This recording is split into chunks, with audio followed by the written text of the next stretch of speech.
Merhaba, bugün size sunumluk tığ işi bir örgü anlatacağım. Ben bu şekilde birbirine yakın 5 tane ördüm, 6.'yı da sizinle beraber öreceğiz. Böyle takım halinde de yapabilirsiniz, tek tek de yapabilirsiniz. Elinizde kalan ipleri kullanmanız için çok güzel bir örgü. İstiyorsanız birbirine yakın tonlarda, istiyorsanız buradaki gibi. Burada iplerini temizlemedim. Canlı renklerle yaptığım var. İstiyorsanız bu şekilde de yapabilirsiniz. Renk tercihi artık sizin zevkinize kalmış. Bilgileri de baştan vermek istiyorum. Alize Cotton Gold ve Yarn cinsi ipler kullandım. Dediğim gibi evde kalan ipleri kullandım. Göbekteki rengimiz Alize Cotton Gold 67 numara mum ışığı rengi. Yaprakta kullandığım renk de Yarn cinsin 52 numarası koyu yeşil. Diğer renklerden de elimde kağıdı olan varsa renk kodunu ekrana yazarım. Yoksa da Alize Cotton Gold ya da Yarn cinsin internet sitelerine girersiniz. Google'a yazarsınız. Oradan zaten renkleri çıkar. Hoşunuza giden renklerle yapabilirsiniz. Baştan sona 3 milim tığ kullandım. Siz de elinizin sıkılığına, gevşekliğine göre 2,5 milimden 3,5 milime kadar tığlar kullanabilirsiniz. İlla ki bu iplerle yapmak zorunda değilsiniz. Marketten aldığınız ipleri de kullanabilirsiniz. Daha tok yapıda olsun istiyorsanız slim cotton plus ipler kullanabilirsiniz. Pamuk makrome kullanabilirsiniz. Polyester makrome kullanabilirsiniz. Burada gövde kısmı 8 santim, bitmiş haliyle de 14 santim. Size videonun içerisinde de ölçüler verdim. Siz yine belirli aşamalarda bakacaksınız. Burada göbek kısmında ben bitirdiğimde size söyleyeceğim. Benimle aynı ölçüde değilseniz, devam etmek istiyorsanız yine anlattığım şekilde devam edeceksiniz, artıracaksınız. Benim burada anlattığım şekilde çay bardağı içinde, kahve fincanı içinde, büyük kupa bardaklar içinde yeterli. Sizin eliniz sıkıdır. Benim yaptığım ölçüde 3. sırada ulaşamazsınız. Belki 4. sırada ulaşırsınız. Onların bilgisini de verdim. Ona göre ilerleyebilirsiniz. Size öncesinde bir tane buket battaniye anlatmıştım biliyorsunuz. Orada farklı bir çiçek yapmıştık. Buradaki çiçek de çok hoşuma gitti. O yüzden bir tane gövde hazırladım. Beraber yapalım derseniz yorumlarda yazın lütfen. Yine aynı örgüyü buket battaniye olarak yapalım. Örgümüze artık başlamak istiyorum. Yine her zaman dediğim gibi bu örgüyü de yeni başlayanlar rahatça anlayabilsin. Çeviriler de düzgün çevrilebilsin. Özel gereksinimli arkadaşlar rahatça anlayabilsin diye yavaş yavaş ve tek tek anlattım. Anlatım ise yavaş gelirse oynatma hızından hızlandırarak izleyebilirsiniz. Ben de başka örgüleri 2x yaparak izliyorum. Yeni ördüğüm örgülerden bildirim almak için, bana destek olmak için kanalıma ücretsiz abone olabilirsiniz. Aklınıza takılan soruları yorumlarda sorabilirsiniz. Şimdi artık gövde kısmı ile başlayalım. Sihirli halka yaparak başlıyorum. Sihirli halka için ipi döndürdüm ve halka yaptım. Tekrar gösteriyorum. İpi döndürdüm ve halka yaptım. Ben bu şekilde yapıyorum. Siz bildiğiniz şekilde yapabilirsiniz. Sihirli halkaların hepsinin sonucu aynı. 3 milimle halkaya giriyorum. İpimi aldım. 3 zincirle başlıyorum. 1, 2, 3 zincir çektim. Bu 3 zincirde bir tane ikili trabzan kabul ediyorum. Göbek kısmında birinci sırada 16 tane ikili trabzan yapmamız gerekiyor. 3 zincirde bir tane ikili trabzan kabul ettik. 3 zincirden sonra 15 tane daha ikili trabzan yapacağım ve toplam 16 tane ikili trabzan olmuş olacak. İkili trabzan yapmak için tığın başına bir kere doladım. 2 ilmeği birlikte tutuyorum. Halkaya girdim, ipi aldım. Tığın üzerinde 3 ilmek var. İkisini birlikte aldım. İkisini birlikte aldım. Yeni başlayanlar için başını böyle yavaş anlatacağım. Sonra hızlı hızlı ilerleyeceğiz. İkili trabzanı nasıl yapıyoruz? Tığın başına bir kere doladım. 2 ilmeği birlikte tuttum. İpi aldım. Tığın üzerinde 3 ilmek var. 2 ilmeği birlikte, 2 ilmeği birlikte alıyorum. Son kez gösteriyorum. Tığın başına doladım. Halkaya girdim. İpi aldım. Tığın üzerinde 3 ilmek var. İkisini birlikte, ikisini birlikte aldım.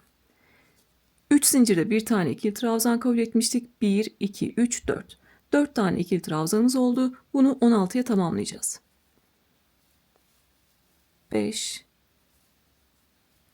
6, 7, 8, 9, 10, 11, 12, 13, 14, 15 ve 16. 3 zincirden sonra halkanın içine 15 tane daha ikili trabzan yaptım ve toplam 16 tane ikili trabzan olmuş oldu. Sıra sonundan yapıyoruz. Halkadan kalan ipi çekiyoruz. Ortası kapanana kadar çekiyorum. Çok fazla çekiştirmiyorum ki ipim orada kopmasın. Ortası kapanana kadar çektim. En başta 3 zincir çekmiştik. 3 zincire dokunmuyorum. Sonraki yaptığım ikili trabzanın tepesine kaydırıyorum. Trabzan tepeleri V harf şeklinde görünüyor. 3 zincire dokunmuyorum. Bir sonraki trabzanın tepesine girdim. İpi aldım ve ilmekten kaydırdım. Bu şekilde birinci sırayı bitirmiş olduk. Gövdenin birinci sırası bitmiş oldu. Klasik bir yuvarlak taban yapıyoruz. Birinci sırada 16 tane ikili trabzan yaptık. İkinci sırada her bir ikili trabzanın üzerine 2 tane ikili trabzan yapacağız. Yani çift batacağız. Burada 16 tane ikili trabzanımız vardı. Bir üst sırada 32 tane ikili trabzanımız olacak. Trabzanın tepesine kaydırmıştık. 1, 2, 3 zincir çekiyorum. Çektiğimiz bu 3 zincirleri bir tane ikili trabzan kabul edeceğiz. Tığın başına doladım. Aynı yere, kaydırma yaptığım yere giriyorum ve ikili trabzan yapıyorum. Zincirle beraber toplam 2 tane ikili trabzan yapmış olduk. Her bir tepeye 2 tane ikili trabzan yapacağız. Burada 2 tane yaptık. Bir sonraki tepeye geçebilirim. Bir sonraki sık iğnenin tepesine giriyorum. V harf şeklinde görünüyor. İpimi aldım. Birinci ikili trabzanı yaptım. Tığın başına doladım. Aynı yere ikinci ikili trabzan yapıyorum. Bu şekilde çift batarak devam ediyoruz. 2 tane yaptıktan sonra artık bir sonrakine geçebilirim. İkili trabzan yapacağım için her zaman tığın başına doluyorum bir kere ve o şekilde ikili trabzanımı örüyorum. Üçüncünün tepesine bir tane ikili trabzan yaptım. Aynı yere girdim. İkinci ikili trabzanı yaptım. Yeni başlayanlar için böyle başını yavaş anlattım. Yine sonra hızlı hızlı ilerleyeceğiz. Son kez bir daha gösteriyorum. İkili trabzan için tığın başına doladım. Bir sonraki trabzanın tepesine 2 tane ikili trabzan yapacağım. Birinci ikili trabzanı yaptım. Tığın başına doladım. Aynı yere ikinci ikili trabzanı yapıyorum. Gördüğünüz gibi 4 tanesini yapmış olduk. Sıra sonuna kadar devam ediyoruz. Zaten sayarak ilerleyeceğiz. Sıra sonuna kadar gelelim. Oradaki detayı size söylemek istiyorum. Eline belki ilk defa ip tığ alan arkadaşlar olabilir. İkili trabzanı bilmiyor olabilir. Sihirli halkayı bilmiyor olabilir. O yüzden her sıra başını böyle yavaş anlatacağım. Sonra hızlı hızlı ilerleyeceğiz. Şimdi her bir trabzan tepesine 2 tane ikili trabzan yaparak devam edelim. Şimdi sıra sonuna kadar geldim. Burada yeni başlayanların yanlış yapabileceği şey buradaki kaydırma noktasına batmamak olur. O zaman 30 tane ikili trabzanınız olur ve sayılarımız tutmaz. O yüzden ne yapıyoruz? Sırasıyla sayıyorum. 1, 2, 3, 4, 5, 6, 7, 8, 9, 10, 11, 12, 13, 14, 15, 16, 17, 18, 19, 20, 21, 22, 23, 24, 25, 26, 27, 28, 29, 30. En son trabzanın tepesine de battığımızda 30 tane ikili trabzanımız oluyor. Yani 15 tane çiftimiz var. Son çifti nereye yapacağız? 3 zincirin dibinde görüyorsunuz burada kaydırma yerimiz var. Birinci sıranın sonunda kaydırmıştık. Kaydırma tepeleri de V harfine benzer. En son çifti de oraya yapıyoruz. Tığın başına doladım. Buradaki kaydırma noktasına girdim. Birinci ikili trabzanı yaptım. Tığın başına doladım. Aynı yere ikinci ikili trabzan yapıyorum. Gördüğünüz gibi 32 tane trabzanı tam şekilde yapmış olduk. Şimdi yine sıra sonunu yapıyoruz. 1, 2, 3 zincir çekmiştik. 3 zincir atlıyorum. Sonraki yaptığım trabzanın tepesine giriyorum. V harfine giriyorum. İpi aldım ve ilmekten kaydırdım. Gördüğünüz gibi yaptığımız kaydırma da V harfine benzer bir tepe oluşturdu. 3 zincirin tepesini oluşturmuş oldu. Biz yine sıra sonunda burayı da kullanacağız. Atladığımız zincirin tepesini bu şekilde oluşturduk. Orayı da sıra sonunda kullanacağız. Bunları zaten örgü bilenler biliyordur. Yeni başlayanlar için anlatıyorum. Örgü bilenler hızlandırarak izlesin lütfen. Belki izleyen kişi yapacak bundan bir sürü satacak, gelir elde edecek. O yüzden detayları geçmek istemiyorum. Birinci sırayı ördük, ikinci sırayı ördük. Üçüncü sırada artık şunu yapıyoruz. Bir çift, bir tek yapıyoruz. Bir tane trabzana çift batacağız, bir tane trabzana tek batacağız. Yani bir tane trabzanın üzerine iki tane ikili trabzan yapacağız. Bir tanesine bir tane yapacağız. Yine 3 zincirle başlıyorum ve 3 zinciri bir tane ikili trabzan kabul ediyorum. 1, 2, 3 zincir çektim. Onda bir tane ikili trabzan kabul ettim. Tığın başına doladım. Aynı yere kaydırma yaptığım yere giriyorum. Bir tane ikili trabzan yapıyorum. Aynı yere 2 tane ikili trabzan yaptık. Yani çiftle başlamış olduk. Ne yapacağız bu sırada? Bir çift, bir tek. Bir sonraki tepeye giriyorum. Bir tane ikili trabzan yapıyorum. Bir sonraki tepeye giriyorum. 2 tane ikili trabzan yapıyorum.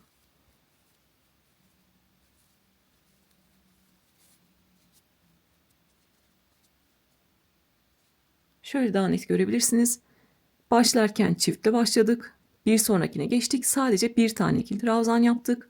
Bir sonrakine geçtik. Aynı yere 2 tane ikili trabzan yaptık. Bir çift, bir tek, bir çift, bir tek. Bu şekilde devam edeceğiz. Çift yaptık. Bir sonrakine tek yapıyoruz. Yani bir tane ikili trabzan yapıyoruz. Bir tane ikili trabzan yaptım. Bir sonrakine geçiyorum. Aynı yere 2 tane ikili trabzan yapıyorum. Birinci ikili trabzan, aynı yere ikinci ikili trabzan. Bu şekilde. Çiftimizi yaptık. Bir sonrakine bir tane ikili trabzan yapıyorum. Bir sonrakine geçiyorum. 2 tane ikili trabzan yapıyorum. Çift battığımız yerler zaten V harfi gibi. Gördüğünüz gibi aynı yere battığımız için V harfi gibi görünüyor. O noktalar belli. Bir çift, bir tek, bir çift, bir tek, bir çift, bir tek, bir çift. Bu şekilde sıra sonuna kadar devam ediyoruz. Yuvarlak tabanlarda mantık, çiftle başladıysanız tekle bitersiniz, tekle başladıysanız çiftle bitersiniz. Yani buradaki örgü kendisini tamamlar. O yüzden sıra sonunda bir tekle biteceğiz. Şimdi sıra sonuna kadar gelelim. Yine kaydırma yerini kullanacağız. O detayı size göstereceğim. Sıra sonuna kadar geldik. En son trabzanın üzerine de bir tane çift yapmamız gerekiyor. Sıra sonuna kadar geldik. En son trabzanın üzerine bir tane çift yaptım. Aynı yere 2 tane battım. Burada kaydırma yerini de kullanacağız. Ama öncesinde ne yapıyorum? Sayıyorum. Bu sırada 48 tane ikili trabzana ulaşmam gerekiyor. Burada kaç tane yaptıysam, 10 tane de yaptıysam, 15 tane de yaptıysam ben hepsini de sayıyorum. Diğer örgülerden de bilirsiniz sayarak ilerliyorum. Sonrasında sökmektense her sırada sayalım. Şimdi sıra sonuna kadar sayacağım. 47 tane olması gerekiyor. Sonuncuyu da beraber yapacağız. Siz de sayın lütfen. Toplam 47 tane ikili trabzan var. 48 olması gerekiyor. Zaten sıra sonunda benim tekle bitmem gerekiyordu. Ne yapacağım? Buradaki kaydırma yerine batıyorum. Ve bir tane ikili trabzan yaparak 48'e tamamlıyorum. Ben 3. sıranın sonunda artık bitişim yapacağım. Yine bu şekilde 3 zincir atlıyorum ve sonraki trabzanın tepesine kaydırıyorum. Diyelim ki buradaki sıra sayısını artırmak istiyorsunuz. O zaman bir üst sırada ne yaparsınız? 2 tek bir çift yaparsınız. Artırma mantığı tekler her sırada birer birer artar. Burada bir tek bir çift, bir üst sırada 2 tek bir çift, bir üst sırada 3 tek bir çift gibi. Burada da çiftler üst üste denk gelmesin, yuvarlak tabanımız bozulmasın diye ne yapacağız? 2 tek bir çift yapacağız. Instagram'dan sorular geliyor arada. Mesela gül motifli hırkayı çocuğuna göre uyarlamış. Kolları nasıl yapabilirim diye soruyor. Siz de böyle aklınıza takılan soruları bu şekilde sorabilirsiniz. Siz bir üst sıraya çıkmak istiyorsanız 1, 2, 3 zincir çekiyorsunuz. Bunda bir tane ikili trabzan kabul ettiniz. Tığın başına doladık. Bir sonrakine geliyorum. Bir tane ikili trabzan yapıyorum. Ve bir sonrakine geliyorum. 2 tane ikili trabzan yapıyorum. Bu sırada da 2 tek bir çift yapıyorsunuz. Sırasıyla 2 tek bir çift, 2 tek bir çift yapıyorsunuz.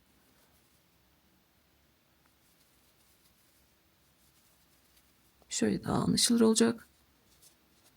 Bu sırada da çiftler üst üste denk gelmesin, motifimiz bozulmasın diye 2 tekle başladık. 2 tek bir çift, 2 tek bir çift. Bu şekilde sıra sonuna kadar geliyorsunuz. Tekle başladığımız için ne olacak? Çiftle bitmemiz gerekiyor. Demek ki en son kaydırma yerine de bir tane çift yapıyorsunuz ve buradaki ilk trabzan tepesine kaydırıp siz de ipinizi koparıyorsunuz. O şekilde yapabilirsiniz. Artırmak istiyorsanız ama bu kupa bardaklar için de yeterli. Şu andaki ölçüm benim 8 santim. Baktınız siz evde çocuğunuzun cetveli de olabilir, metrenizde olabilir, hiçbiri de olmayabilir. Kullanmak istediğiniz kupa bardağı üzerine koyarsınız. Baktınız buradaki ölçü küçük mü geldi? O zaman bir sıra daha örersiniz. Benim ölçüm bu noktada yeterli. Yine ilk trabzanın tepesine kaydırıyorum. Bu şekilde ipimi esnettim. Motifi içinden geçiriyorum. Yeteri kadar ip bırakıp kesiyorum. Öncelikle bu iplerimizi temizleyelim ve temiz temiz devam edelim. Artık iplerimizi gizleyelim. Halkanın ortasındaki ip yine halka açıldıysa böyle ipi çekiyoruz. Çok fazla çekiştirmeden. Burada önemli olan bir zincirle buraya sabitlemek. İpi aldım, ilmek yaptım ve ilmeğin içinden geçirerek bir zincirle buraya sabitliyorum. Sonrasında yıkadığımda, kullandığımda sökülmesin. Daha küçük bir tığ numarası kullanıyorum. Rahat girip çıkabilmek için. Kalan ipi de halkanın etrafından geçirerek gizliyorum. Artık halkanın ortası açılmayacak. Motifimiz de sökülmeyecek. Geride kalan ipi kesiyorum. Burada da en son halka yapıp motifi içinden geçirmiştik. Bu ipi de bu şekilde gizleyeceğim.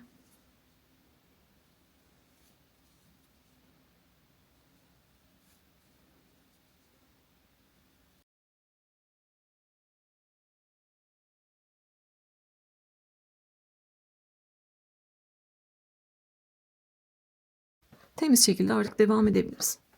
Şimdi yaprak örme bölümüne geldik. Yapraklarımız da bu şekilde V harfine benziyor. 2 zincirlik yapraklar oluşturacağız. Öncelikle tığ ilmek yapıyoruz. Tığ ilmek yapmak için ipi döndürdüm, halka yaptım. Bu şekilde ipimi aldım ve bir zincirle bir ilmek oluşturdum. Yine 3 milimle devam ediyorum. Baştan sona 3 milim tığ kullanacağım. İkili trabzan yapacağım için tığın başına bir kere doladım. 2 ilmeği birlikte tutuyorum. Burada bizim kaydırma yaptığımız yer var, görüyorsunuz. Bu şekilde kaydırma yapmıştık. Kaydırmadan sonraki tepeye giriyorum ki buradaki kaydırma noktası en son ortada kalsın. Burası bizim kaydırma yaptığımız yer. İlk gördüğümüz, düzgün gördüğümüz V harfine giriyoruz. İpi aldım. Tığın üzerinde 3 ilmek var. İkisini birlikte alarak ikili trabzan yaptım. Arada 2 zincir çekiyorum. Tığın başına doladım. Aynı yere bir tane daha ikili trabzan yapıyorum. Bu şekilde de yapraklarımızı oluşturuyoruz. Tığın başına doladım. Aşağıdan 1-2 tane ikili trabzan atladım. Üçüncüye bir tane ikili trabzan yapıyorum. Arada 2 zincir çektim. Tığın başına doladım. Aynı yere bir tane daha ikili trabzan yapıyorum. Yapraklarımız baştan sona bundan ibaret.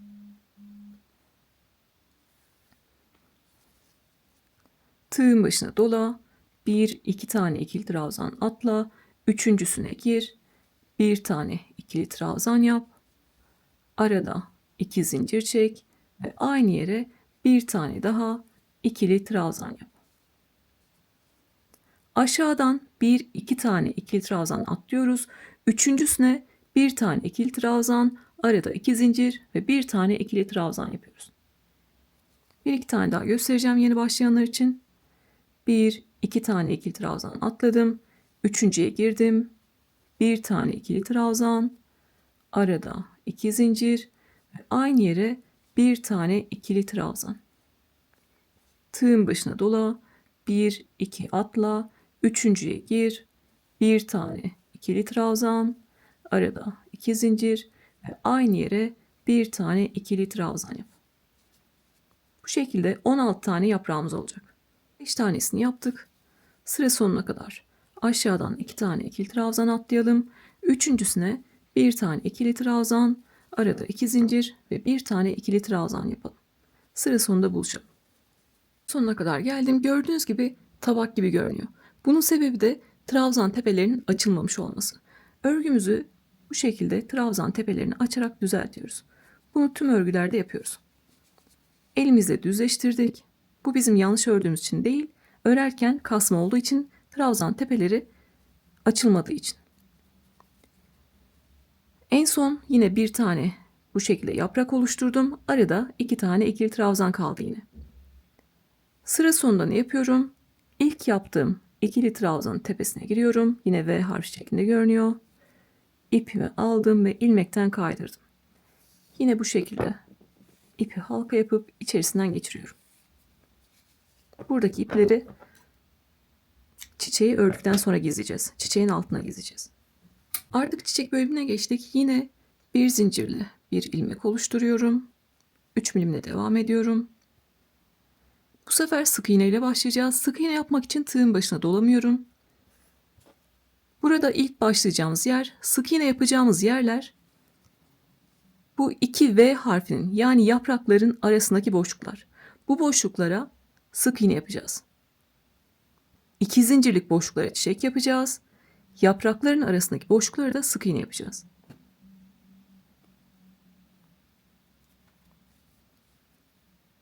Bir zincirle bir ilmek oluşturdum. Herhangi bir 2 tane yaprağın arasındaki boşluğa giriyorum. İpi aldım. Tığın üzerinde 2 ilmek var. İkisini birlikte alarak sık iğne yapıyorum. Üzerine 1, 2 zincir çektim. Artık çiçeğimizi yapacağız. Tığın başına bir kere doladım ve buradaki 2 zincirlik boşluğa 5 tane ikili trabzan yapıyorum. 1, 2, 3, 4 ve 5. İlkinde anlamazsanız geriye sarmayın. 2-3 tane böyle tekrarlı göstereceğim. Hep aynı işlemi yapacağız. Sık iğne ile başladık. Üzerine 2 zincir çektik ve 2 zincirlik boşluğa 5 tane ikili trabzan yaptık. Burada yapacağımız işlem tığı ilmekten çıkartıyoruz.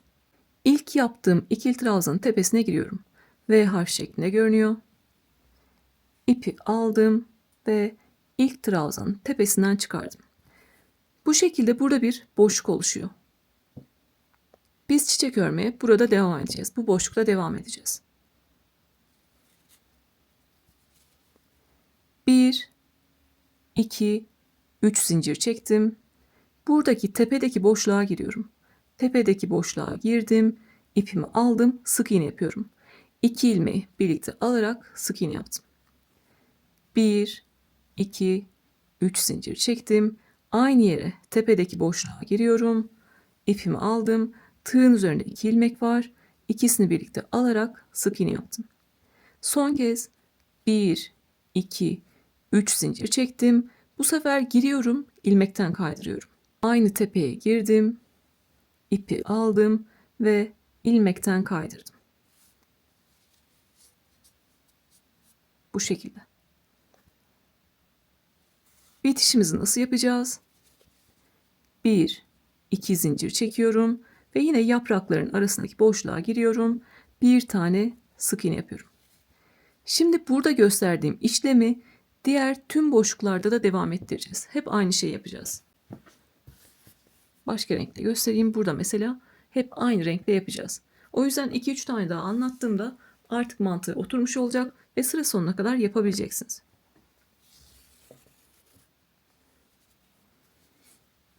Şimdi buranın tekrar olduğunu söylemiştim. Burada ne yaptık? Sık iğne yaptık. Üzerine 2 zincir çektik. Biz sık iğnemizi yaptık. Şimdi ne yapacağız? Üzerine 2 zincir çekiyorum. Tığın başına doladım. Buradaki 2 zincirlik boşluğa 5 tane ikili trabzan yapıyorum. 1, 2, 3, 4 ve 5. 5 tane ikili trabzan yaptım. Tığ ilmekten çıkardım. İlk yaptığım ikili trabzanın tepesine giriyorum ve harfinin tamamına girdim. İlmeği aldım ve birinci trabzanın tepesinden çıkardım.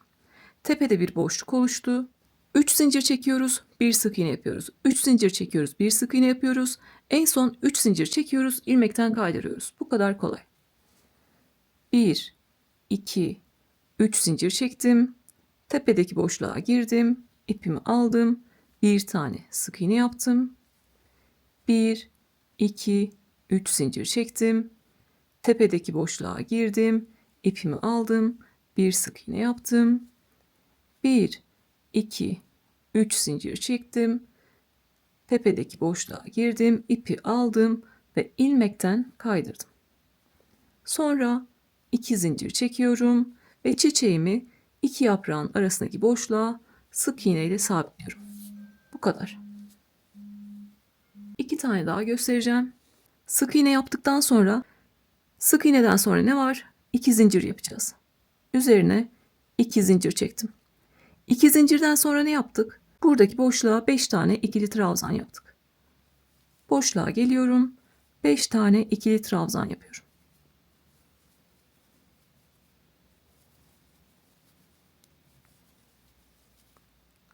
Beş tane ikili trabzandan sonra ne yapıyoruz? İlk ikili trabzanın tepesine giriyoruz. İlmeği oradan çekiyoruz. Tepede bir boşluk oluştu. 1, 2, 3 zincir çektim. Boşluğa girdim. İpimi aldım. Tığın üzerinde 2 ilmek var. İkisini çekerek sık iğne yaptım. 1, 2, 3 zincir çektim. Tepedeki boşluğa girdim, ipimi aldım. İkisini birlikte alarak sık iğne yaptım. 1, 2, 3 zincir çektim. Tepedeki boşluğa girdim, ipimi aldım. Bu sefer ilmekten kaydırdım. Bu şekilde. 1, 2 zincir çekiyorum ve 2 yaprağın arasındaki boşluğa girip bu şekilde sabitliyorum. Sık iğne ile sabitliyorum. Son bir tane daha göstereceğim. Artık sonra sıra sonuna kadar devam edeceğiz. Şimdi artık böyle yavaş yavaş değil, normalde nasıl örüyorum onu göstereceğim. Sık iğne yaptım. 1, 2 zincir çektim. Boşluğa 1, 2, 3, 4, 5 tane ikili trabzan yaptım. İlk trabzanın tepesine girdim. İpimi aldım ve kaydırdım. 1, 2, 3 zincir çek. Bir sık iğne yap. 1, 2, 3 zincir çek. Bir sık iğne yap. Ve 1, 2, 3 zincir çek. Kaydırmayla bitir. Tepeyi kaydırmayla bitirdik. 1, 2 zincir çekiyorum ve 2 yaprağın arasındaki boşluğa sık iğne ile sabitliyorum. Yani mantığı anladıktan sonra ben burada anlatırken bile belki en fazla 30 saniye sürmüştür. Sizin de sıra sonuna kadar gelmeniz olsa en fazla 4-5 dakikanızı alacaktır yeni başlasanız bile. Yani ilk defa yapıyorsanız bunu gözünüzde büyütmeyin. Hep aynı şeyi tekrar ederek devam ediyoruz. Sıra sonuna kadar şimdi devam edelim. Sıra sonunda artık düzgün bir bitiş yapalım. Sıra sonuna kadar örerek geldim. En son 2 zincirlik boşluğa da çiçeği yaptım. Tepede 3 zincir çektim, bir sık iğne yaptım. 3 zincir çektim, bir sık iğne yaptım. 3 zincir çektim ve ilmekten kaydırdım. En son 2 zincir çekiyoruz yine biterken. 1, 2 zincir çektim. Burada artık ipimi yeteri kadar bırakıp kesiyorum. Düzgün bir bitiş yapalım. Tüm tepelerimiz V harfine benziyor biliyorsunuz. Bir tane daha V harfi oluşturacağız. Tüm görünümü eşitlemiş olacağız. Yine daha küçük bir tığ numarası kullanıyorum. Burada ilk yaptığım sık iğne vardı. Sık iğnenin tepesine giriyorum. İlk gördüğüm V harfinin tepesine arkadan giriyorum. Kestiğim ipi aldım ve örgünün arkasına çektim. Bu şekilde. Sık iğnenin tepesine girdim, ipi arkaya çektim. Burada da 2 zincir çekmiştik. İkinci zincirin sadece arka kanadına giriyorum. Zincir tepesi V harfine benziyor. 2 tane kanadı var. Biri ön yüzde, biri arka yüzde. Arka taraftaki kanada giriyorum. İpi aldım ve yine örgünün arkasına çektim. Gördüğünüz gibi bir tane daha tepe oluşturmuş olduk. Tüm görünümü eşitlemiş olduk. Artık burada ipimizi gizleyeceğiz. Örgümüzü bitirirken. İlmekten kalan ip vardı. İkisini birbirine bağlıyorum. Ve iki ipi birlikte gizliyorum.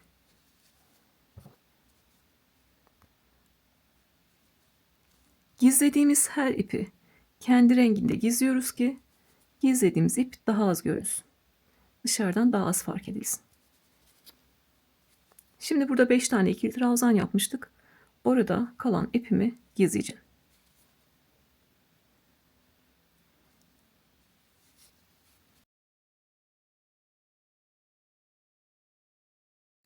Özellikle satış yapıyorsanız iplerinizi düzgün gizlemesi çok önemli. Önü de arkası gibi, arkası da önü gibi güzel görünmeli. Burada da yapraktan kalan iplerimiz var yine. İkisini birbirine bağladım. Ve yine trabzanların altında gizleyeceğim. Yaprakların iplerinin arasına giriyorum ve gizliyorum. Hem oraya daha çok sabitlenmiş oluyorlar. Yeşil ipin içine de giriyorum. Gizleyeceğim ipleri oradan çekiyorum.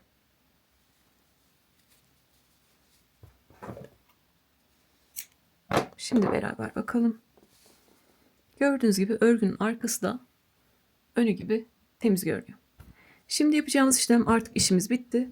Elimizde yine düzeltme işlemi yapacağız. Buradaki tepeleri düzeltiyorum.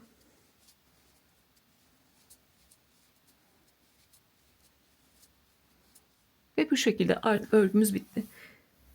Zaten ütüleme işlemi yapmıyoruz. Burada kabartılı bir model olduğu için siz ütü yaparsanız bu kabartılı görüntümüz gidecektir.